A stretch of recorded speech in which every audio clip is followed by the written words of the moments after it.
ชนជាតិខ្ញុំចាក់តាំងពីពេលមានសង្គ្រាមរហូតមកដល់ឥឡូវកងទ័ពហើយនឹងពលរដ្ឋដូចភ្លើងដុតរោសន្ធៅហើយពេលប្រទេសមានសង្គ្រាមតើលំបាកយ៉ាងណាគួរបន់ព្រះអរិយអ្នកតាឬពឹងលើទេវតាសន្តិភាពអ្នកណាមិនចង់បានជីវិតគឺមានតែមួយបន្ទាយមានជ័យភូមិព្រៃចាន់រំលឹកដល់ព្រះឲ្យជួយហើយជនស៊ីវិលមិនដឹងអីសោះសៀមយកជីវិតប្រហារអរ IP ទៅដល់ពលរដ្ឋដែលអ្នកបានលាចា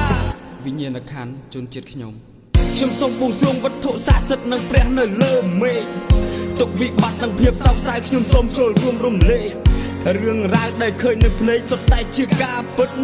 ចងចាំទុកគ្រប់តជំនាន់ពួកសៀមជាជនអ៊ុក្រិតធ្វើសង្គ្រាមបង្ហូរឈាមទន្ទ្រានប្លន់ទឹកដីហេតុអ្វីក៏ហានិភ័យដល់អ្នកមិនដឹងអីល្មោបលបលន់ចង់បាត់ទឹកដីបង្កវិនាសកម្មជាពូជអាថ្មិលឥតសាសនាដែលដូនតាខ្មែរបានផ្ដាំនៅ